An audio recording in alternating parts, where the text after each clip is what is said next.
Hello, everyone. It is May, Mental Health Awareness Month. And I would be remiss if I don't talk about this month. This is an area that is very close to my heart because I am personally impacted by it. And this is something that I want for our children is emotional health. So, or great emotional health, I should say. Um, and co-parenting, it's challenging enough. But when the other parent is struggling with mental illness or mental health challenges, it can present some very unique challenges. Now, when we are emotionally healthy ourselves, it's easier to respond in a healthy way despite the behavior of others. If there is no emotional or physical harm that could come to your child, working with the other parent is possible. You must think objectively and out of the box. Now, remember, you are looking at your ex as the parent, not your ex. Do what works best for your child and your family. I can't tell you that enough because all our situations are different. I mean, we are different, our exes are different, our children are different. So, what works for one might not work for the other. But we all can have the same foundation and the same focus, and that is our child. That's what we all have in common is the best interest of our child. And, seeking professional guidance, it's a must if you're facing extreme circumstances. Most of the times, the things that I talk about, they're not necessarily extreme circumstances. They are situations where both parents love their child and they are looking for for their child to be emotionally healthy as possible, and they're willing to work together. And we've talked about emotional health in the past and how important it is for us to be emotionally healthy in order for us to help our child. So I'm talking to people who are emotionally healthy or working towards emotional health. Now, according to the World Health Organization, approximately 1 in 5 adults worldwide experience a mental illness in any given year. That was very shocking to me. I mean, this prevalence includes a wide range of mental health conditions. I mean, we're talking about depression, anxiety disorders, bipolar disorder, schizophrenia, and substance abuse disorders. So we're talking about all kinds of different mental illnesses. And also, research indicates that parental mental illness is relatively common, with estimates suggesting that around 1 in 5 parents have a mental health condition. This means that millions of children worldwide are affected by parental mental illness. And mind you, this is a situation where it's actually reported. We're not talking about situations where adults or parents do not actually get help or seek guidance. So just imagine 1 in 5 parents who actually struggle with a mental health condition. And this hits home with me because I have struggled with mental health condition even throughout my marriage. And it wasn't one of those things that um, was really worked through by myself because I did not have the a big awareness of what was going on with me um, until really it was too late. So it is just so important for us to be in tune. I'm talking about married couples now. I mean, it's so important for you to be in tune with your spouse, with your partner. Um, if they are acting a certain way that's not like them, don't just assume that um, that it's something against you or it's something that they can control. Dig a little deeper. Get curious about why they're behaving a certain way, especially if it's impacting your children. And sometimes you don't even know if it is impacting your children or not. But despite the challenges that parents face who are dealing with mental illness, many children, with mental, or I should say, many parents with mental illness, they demonstrate remarkable resilience and adaptability. And I can personally say that I have done that as well. I mean, because I've always had supportive family dynamic. I've had access to health services, and this is something that's really needed. Access to mental health services. When you have the access, you have to take advantage of it, and opportunities for positive social and educational experiences. I mean, when we are able to have friends and socialize with them outside of work or outside of our family dynamic, it really makes a difference in our overall mental health.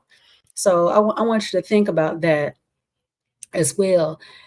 And since we're talking about mental health and mental illness and how it impacts our children overall, or I should say how it impacts the co-parenting dynamic, I kind of want to talk about, how is it that we can support our child, our parent, when the other parent is struggling. You know, I think sometimes we we're just not empathetic when it comes to, or I should say, at times we can not be empathetic when it comes to the other parent, especially early on in the co-parenting experience, especially when there is a situation where the child is majority of the time they're living with one parent over another.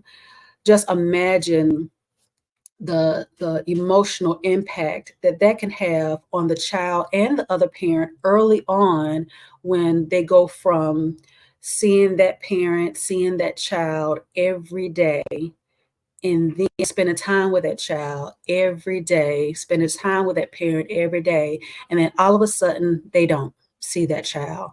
The parent don't see the child doesn't see the parent. So there are some adjustments that have to be made emotionally, as well as in other areas of our lives. I think we know the other areas as far as financially and physically moving to another location.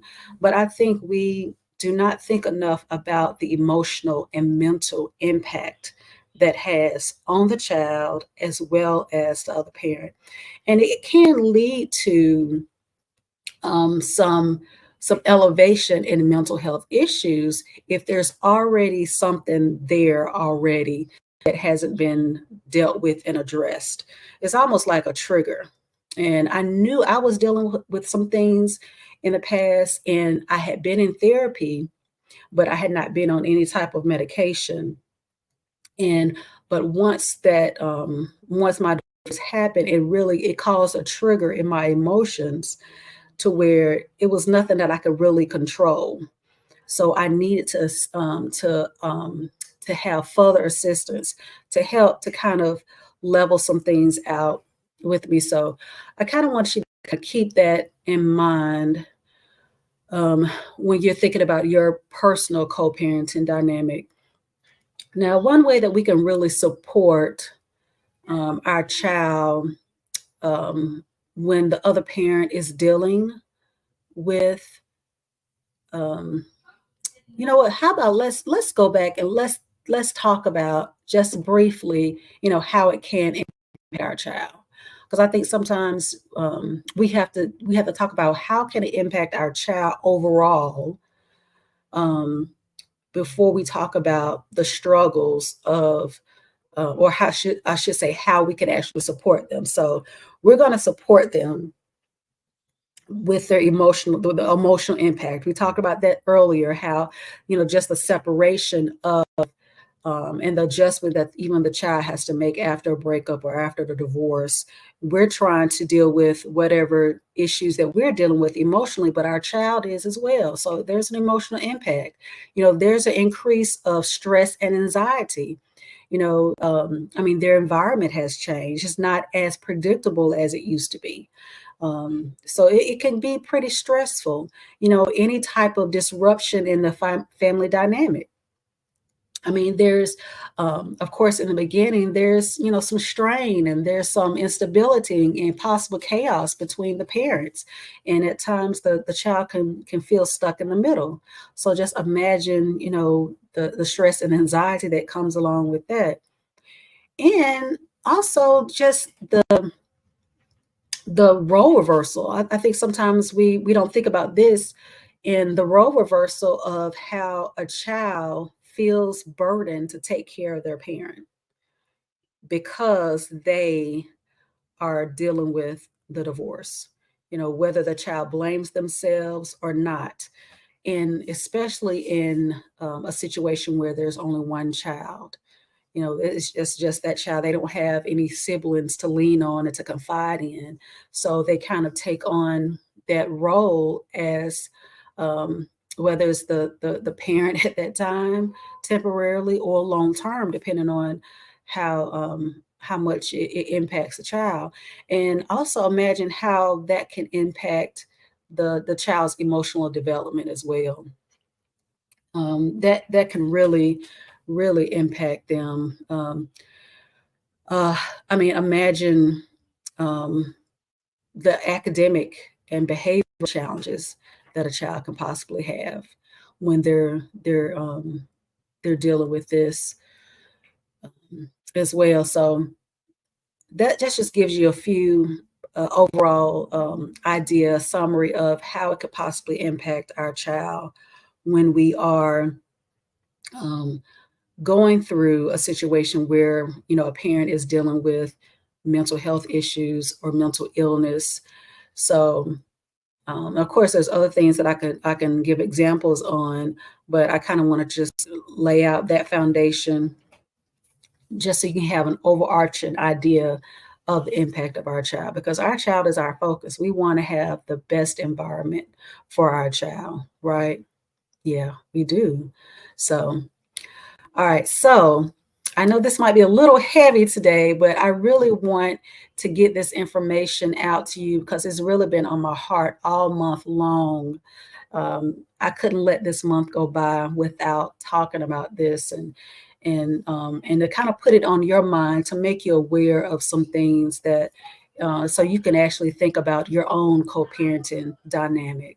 So, how can we support our child, when they're dealing with a co-parent that is struggling with mental illness?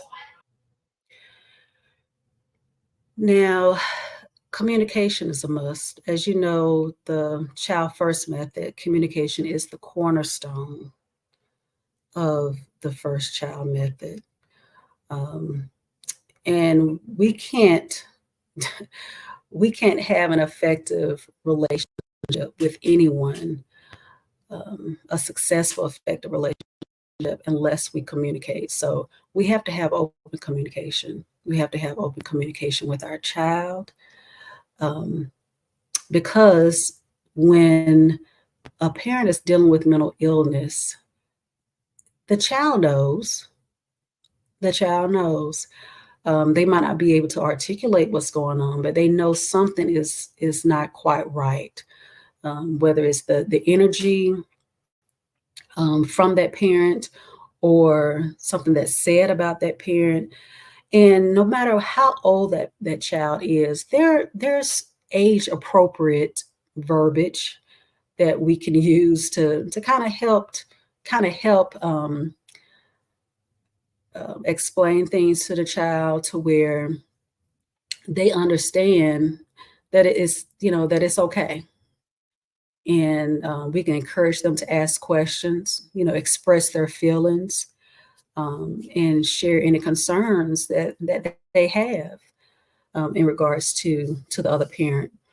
Now, um, one other thing that we really need to do as we support our child is provide reassurance. Our child, they have to know that they're loved and supported. That's the most important thing. And that the parent's mental illness is not their fault.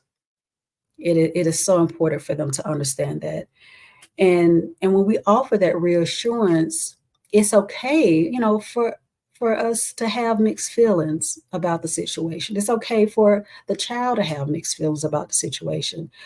It is all normal, but let them know that we are there to listen and we are there to support them. Okay. And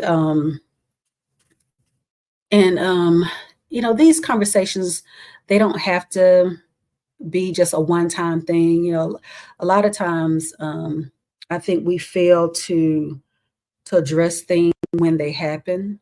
It's important to just to address things as they happen when things come up, because it's on the child's mind. The child knows what's going on, and it can be a quick 2-3 minute type thing. It doesn't have to be something long and drawn out, especially if it's something that's happening on a regular basis for the child.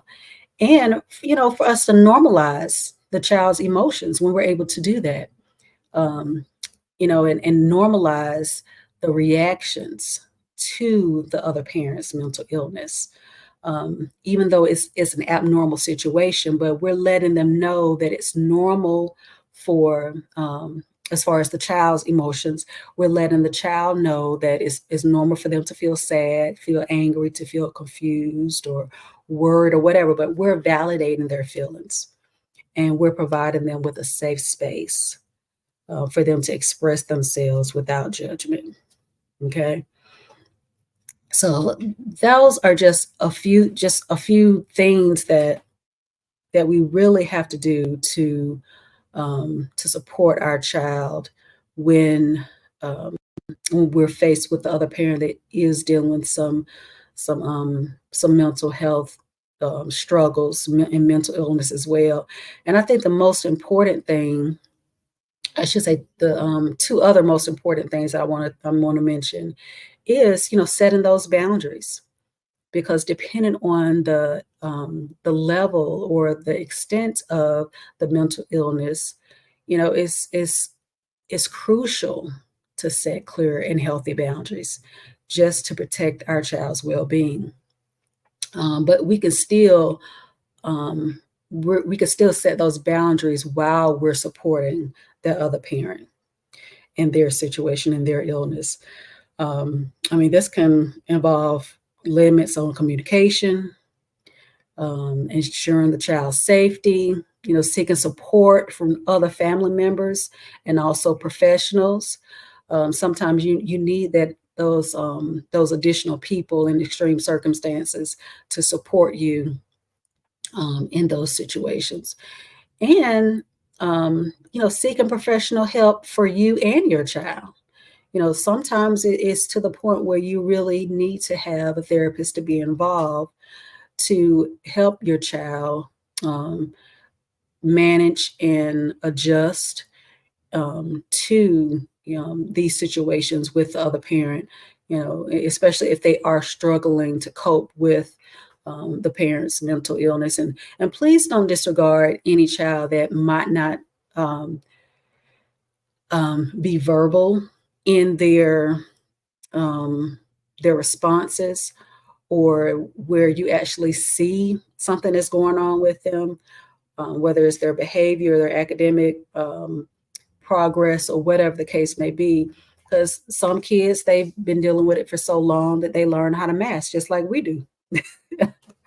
So I find with those kids, it's so crucial for you to initiate the conversations and let them know even how you feel, you know, about um, about the situation, and offer them some type of outlet, so they can feel safe to talk to you, just in case they're hesitant, because some kids are more verbal than others. Um, Now, co-parent to co-parent relationship support, and I know this can be a little bit harder for some if you're not in the best healthy position, but in this uh, with this, it's so important for one parent to be healthy. If one parent is healthy, it's so much easier to be able to do the things that I was talking about, even supporting your own child, um, because you are seeing them as your child's parent. Um, and no matter what I mean, that's your child's parent. They're not, that's never going to change. And if you're healthy, you want the best for your child's parent, because it's a possibility that person might not be at that place in their lives forever. So it's so important to be in a healthy place so you can see clearly how you have to support your child, and how you can support the other co-parent in still having some type of relationship with their child, if it is safe.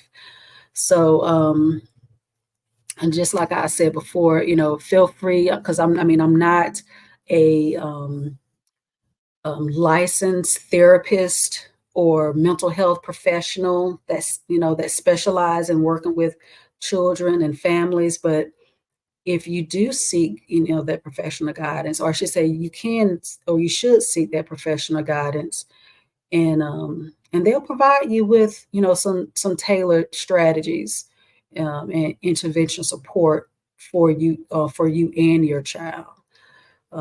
But I truly believe it is possible. It is possible.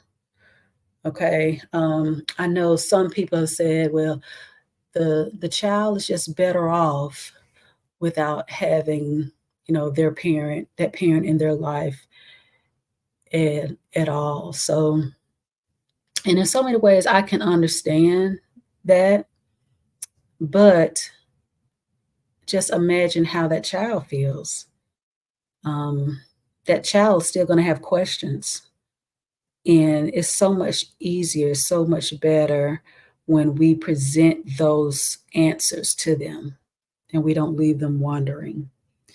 Um, what is it? What is going on with my mom? What is going on with my dad?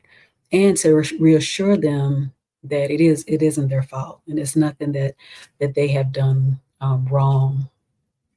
So of course, open communication is a must with the other co-parent. You have to maintain that open and honest communication about their mental health challenges. And I mean, whether they do or not, encourage them to share their feelings and concerns with you. Let them know that you are there to support them and still being the best parent that they possibly can be, despite whatever challenges that they may face. And when you are dealing with someone that has some mental health challenges, you have to be flexible.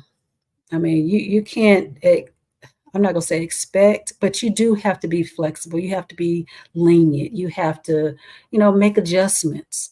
You can't be really stern um, and precise. And I'm trying to think of the word, but you can't be just so dogmatic about a schedule that you miss the overall focus, which is the child.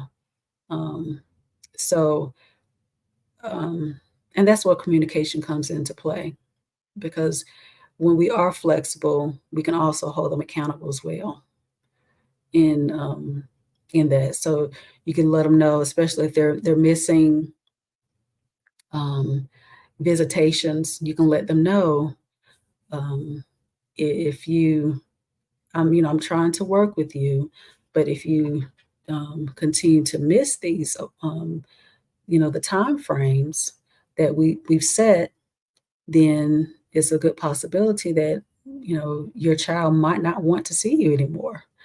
And the fact that it is making an impact on the child, um, but but in turn also encourage um, for them to continue with their treatment and making sure that they have a support system. Um, and this is just encouragement. This is not you saying, you just, I think in so many ways, as when we're co-parents, um, we know the other parent because we've been in a relationship with them. We've been married to them. So we are kind of crossing over into um, somewhat of a friend zone, but it's civil. It's civil because we still want the best for them. We should still want the best for them because they're our child's parent.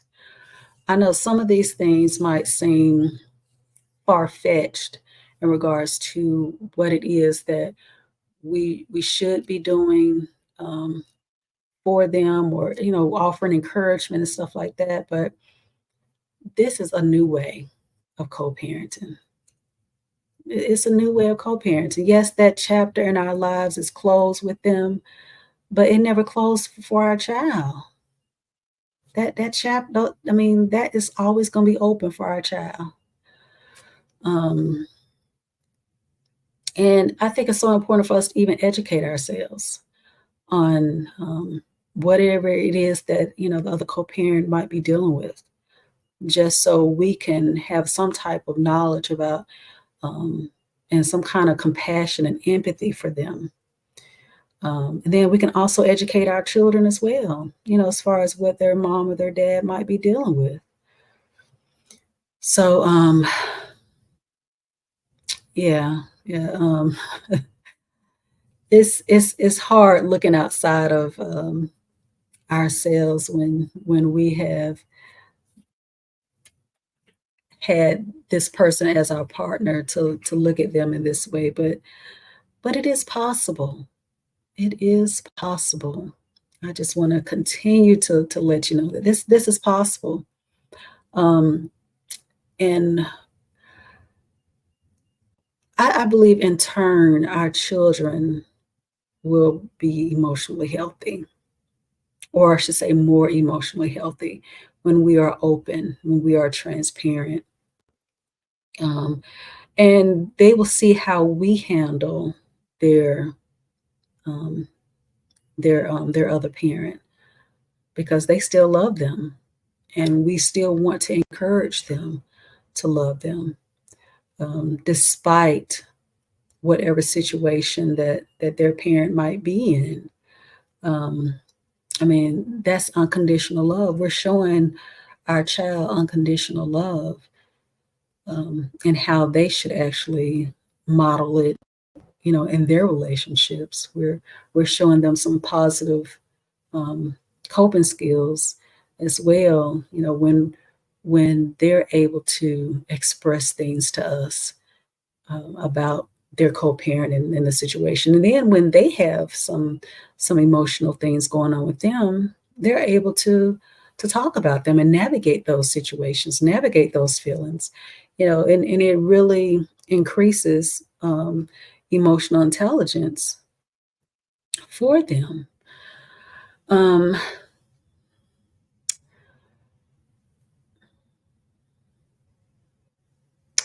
I think the last thing I want to mention is self-care.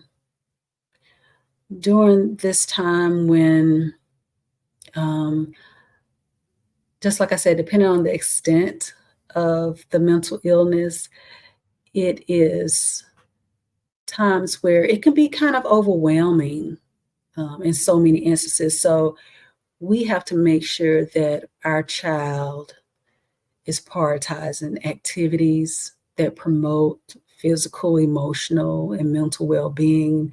We're encouraging them to have hobbies and interest, activities that bring them joy, relaxation, and a sense of fulfillment, because um, those other areas of their lives, or that other area of their life, it can cause some unpleasant and some other negative emotions to come up.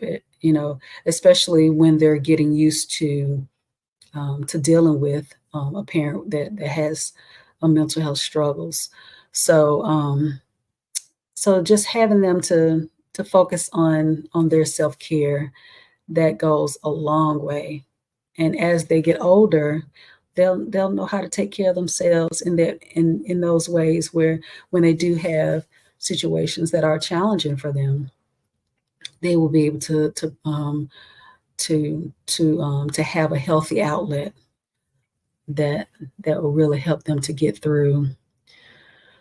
So hopefully I have said something that, and giving you some strategies, and to help you raise your children to be more emotionally healthy and resilient, even in the presence of a co-parent who is struggling with mental illness or mental health challenges. Because your support, your understanding, and your guidance, I mean, it's invaluable in helping your child navigate these complex dynamics with strength and resilience. And it would also help you as well. It is so funny how as we are helping others, especially our kids, how we in turn end up helping ourselves in the process, and we realize things about ourselves that we didn't realize that that we didn't know existed.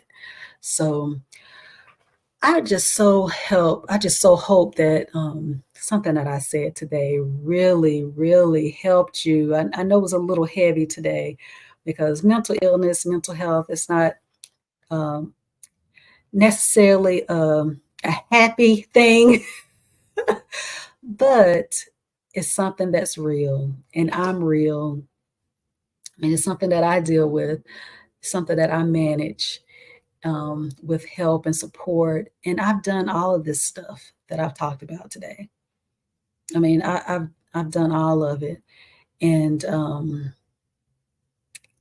I just want the best for you and your children. So I would just love to hear your feedback. So let me know what you're thinking. Let me know. I would love to hear your stories um, as well. But until next time, see you later. Bye bye.